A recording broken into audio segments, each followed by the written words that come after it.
দেখো, আজকে তোমাদের নতুন জার্নির ফার্স্ট ক্লাস। কিছু পিওয়াইকিউ নিয়ে এসেছি অগ্নিবীর থেকে, যেটা আমার স্টুডেন্টরা বারবার তোমরা বলেছিলে আনতে। কারণ ওটা একটা তোমাদের ডাউট ছিল, বিশেষ করে যারা সবে মাধ্যমিক বা উচ্চ মাধ্যমিক দিয়েছিলে আমার পেড ব্যাচে।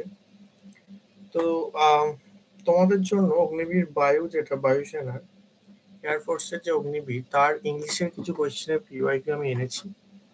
অ্যাকচুয়ালি এগুলো খুবই বেসিক পার্ট থেকে দেওয়া। তোমরা বুঝতে পারবে কেমন প্রশ্ন পরীক্ষায় আসে। অ্যাকচুয়ালি বেশিরভাগ আমার স্টুডেন্ট সবে কম্পারেটিভ লাইন বুঝতে চাইছো, তো তোমাদের বেসিক নলেজটা স্টার্ট হচ্ছে। তার জন্য আমরা একটা ব্যাচ শুরু করেছি, পেড ব্যাচ অলরেডি রয়েছে, তোমরা সবাই জানো।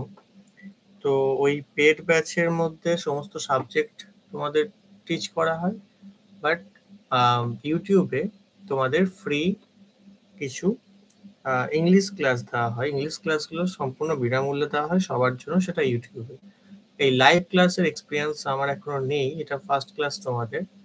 তো আশা করছি সবকিছু ঠিকঠাক চলবে। চলো শুরু করা যাক। ফার্স্ট কোয়েশ্চেন যেটা ছিল,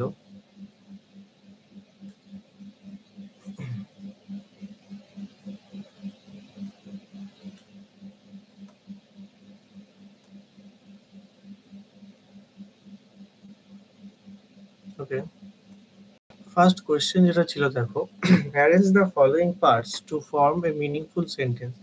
এই ফলোইং পার্টসটা যে চারটে সেন্টেন্স দেওয়া রয়েছে, এগুলো অ্যারেঞ্জ করতে হবে যাতে মিনিংফুল একটা সেন্টেন্সে দাঁড়ায়। তো সেই অ্যারেঞ্জ করাটা আমরা কিভাবে করব? আমরা কিন্তু প্রথমে দেখব সাবজেক্ট কে রয়েছে, প্রথমে আমরা সাবজেক্টকে খোঁজার চেষ্টা করব। ঠিক আছে, প্রথমে আমরা সাবজেক্টকে খোঁজার চেষ্টা করব, এবং সেই সাবজেক্টকে যখন আমরা খুঁজে পেয়ে যাব, বেশিরভাগ চান্স যে সেটাই তোমাদের অ্যান্সার। ঠিক আছে, তো মানে সেটা তোমাদের ফার্স্ট সেন্টেন্স, স্টার্টিং সেন্টেন্স। কারণ দেখো, কোনো একটা সেন্টেন্স হোয়েন দিয়ে স্টার্ট, সাধারণত ক্লজ বা ফ্রেজের ক্ষেত্রে, ক্লজের ক্ষেত্রে আমরা দেখতে পাই সিম্পল সেন্টেন্স হোয়েন দিয়ে স্টার্ট হয় না। তো এখানে দেখো, সাবজেক্ট হিসেবে বা নাউন রূপের যে স্টার্ট হচ্ছে, সেটা হচ্ছে Rahul. Rahul who loves cricket, Rahul যে ক্রিকেট ভালোবাসে। তাহলে অপশন সি যদি প্রথম হয়, তাহলে দেখো আমরা অপশন টেস্ট করে কিভাবে করতে পারি, 1 নাম্বার 2 নাম্বার দুটি বাদ চলে যাবে। তাহলে তারপরে দেখি, Rahul who loves cricket, Rahul যে ক্রিকেট ভালোবাসে,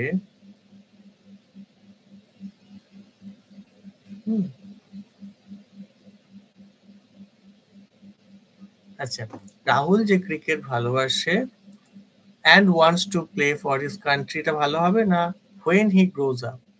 দেখো, সি এর পর বি আর সি এর পর এ দুটো রয়েছে, তাহলে Rahul who loves cricket when he grows up, Rahul who loves cricket when he grows up, এই সেন্টেন্সটা পুরোটা পড়েই দেখি। and wants to play, Rahul who loves cricket when he grows and wants to play for his country when he grows up is being coached at the Vasant Vihar club. তাহলে এটা actually কি হবে? যদি CATB করি, Rahul who loves cricket when he grows up, Rahul যে cricket ভালোবাসে যখন সে বড় হয়েছিল, যে ক্রিকেট ভালোবাসে, হু আবার হোয়েন, দুটো পর পর বসলে সেন্টেন্সটা কেমন হয়ে যাচ্ছে না? তাহলে এটা অ্যাপ্রোপ্রিয়েট হবে না, মানে সি এর পর এটা অ্যাপ্রোপ্রিয়েট হবে না, সি এর পর বি হবে। এবার দেখো সেন্টেন্সটা মিনিংফুল দাঁড়াচ্ছে কিভাবে দাঁড়াচ্ছে, কিভাবে দাঁড়াচ্ছে দেখো,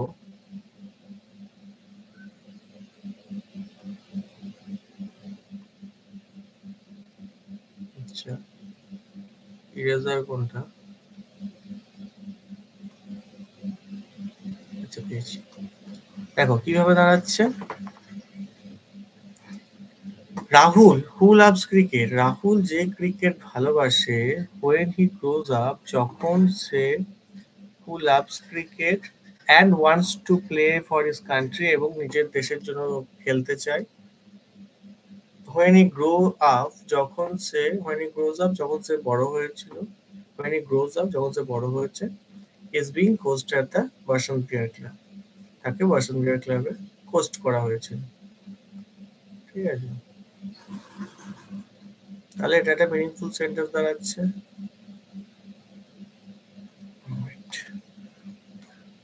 ওকে, নেক্সট দেখো, I have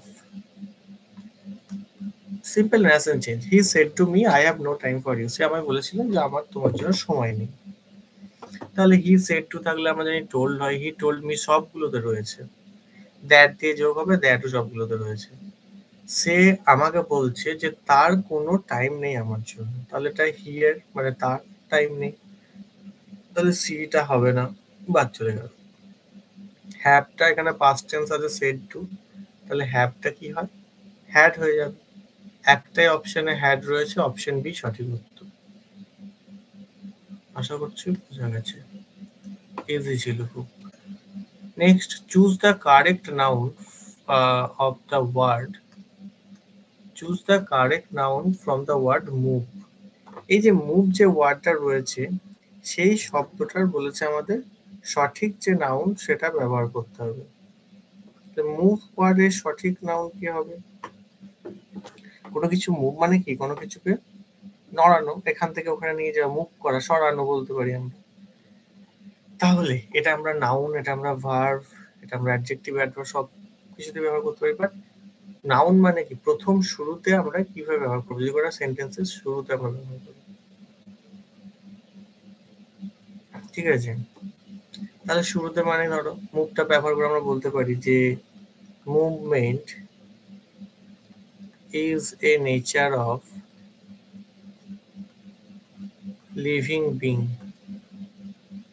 ঠিক আছে, লিভিং বিং মানে যারা বেঁচে আছে, তো মুভমেন্ট হচ্ছে একটা তাদের নেচার। এখানে দেখো মুভটাকে আমরা নাউনে ব্যবহার করেছি, মুভমেন্টটা এখানে মুভমেন্টের সম্পর্কে আমরা বলছি, সেই জন্য এটা নাউনে ব্যবহার হয়েছে।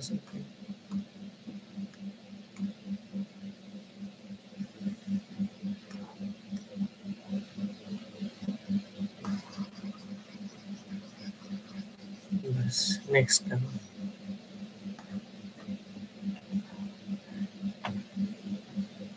choose the word which is opposite in the meaning to the given word confess. confess যে শব্দটা, confess যে শব্দটা তার অপোজিট মিনিং বা তার বিপরীত শব্দ কি হবে সেটা বলতে বলেছে। confess মানে কোনো কিছুকে কি করা, স্বীকার করা, confess করা।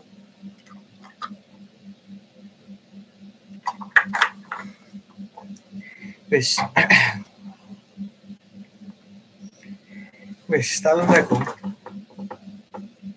কনফেস মানে কোনো কিছু স্বীকার করা, তাহলে অ্যাসার্ট, ডিনাই, অ্যাসার্ট মানে হচ্ছে ধরো কোনো কিছু বলপূর্বক বা কোনো কিছু যে জোরপূর্বক বিশ্বাস করে নেওয়া, অ্যাসারশন করে নেওয়া। ঠিক আছে, এটা কন্টেস্ট মানে কোনো কিছু অপোজ মানে কোনো কিছু বিরোধিতা করা। ঠিক আছে, কমপ্লিট মানে হচ্ছে কোনো কিছু একটা জেতা বা কন্টেন্টেড বলি না, কোনো জেতার জন্য অংশগ্রহণ করা। সবগুলোর মিনিং পুরো আলাদা। কনফেস মানে যার অপোজিট মিনিং বলতে পারি স্বীকার করা, ডিনাই করা, অস্বীকার। ডিলস, দেখো সে ডিল করে, হি ডিলস